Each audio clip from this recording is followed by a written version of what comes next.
দুপুরে মাহফিল, রাতেই মানুষের ঢল। এ যেন এক মহা জনসমুদ্র। ধর্মপ্রাণ মুসল্লিরা একে একে মাহফিলের ময়দানে আসছেন। অনেকে ময়মনসিংহ বিভাগ ছাড়াও বিভিন্ন জেলা উপজেলা থেকে এসেছেন। কেউ একা, কেউ পরিবারের সদস্যদের নিয়ে, কেউ বন্ধুদের নিয়ে, আবার কেউ পরিচিতজনদের সঙ্গে করে নিয়ে এসেছেন। ময়মনসিংহ নগরীর সার্কিট হাউস মাঠে তাফসিরুল কোরআন মাহফিলে যোগ দিবেন বিশিষ্ট Islamic scholar doctor Mizanur Rahman Azhari.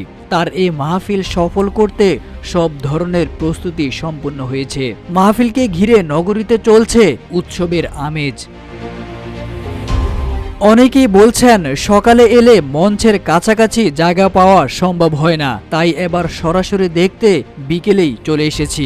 Mizanur Rahman আজহারিকে সরাসরি দেখে বয়ান কখনো শুনতে পারিনি, খুব ইচ্ছে তাকে সরাসরি দেখে বয়ান শোনার।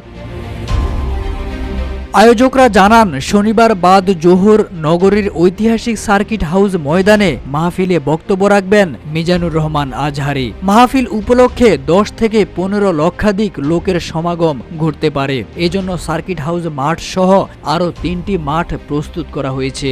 জেলা স্কুল হোস্টেল মাঠ শুধু নারীদের জন্য প্রস্তুত করা হয়েছে। মাঠগুলোর বিভিন্ন পয়েন্টে 22টি এলইডি পর্দার ব্যবস্থা করা হয়েছে।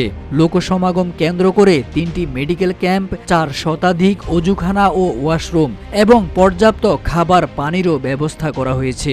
মাহফিলে বিপুল সংখ্যক মানুষ উপস্থিতির কারণে যানবাহন চলাচলও কিছুটা নিয়ন্ত্রণ থাকবে।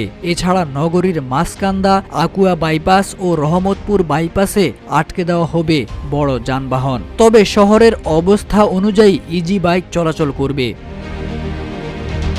ময়মনসিংহের পুলিশ সুপার বরাত দিয়ে জানা যায়, মাহফিলকে ঘিরে কড়া নিরাপত্তার ব্যবস্থা করা হয়েছে। কোনো ধরনের সমস্যা ছাড়াই মাহফিল শেষ হবে। শনিবার দুপুরে ময়মনসিংহের প্রধান বক্তা হিসেবে মাহফিলে অংশগ্রহণ করবেন জনপ্রিয় ব্যক্তি ডক্টর মিজানুর রহমান আজহারি। এই উপলক্ষে নগরীর ঐতিহাসিক সার্কিট হাউস ময়দানে রাতেই মানুষের ঢল নেমেছে। তারেক আজিজ খান, রূপালী বাংলাদেশ।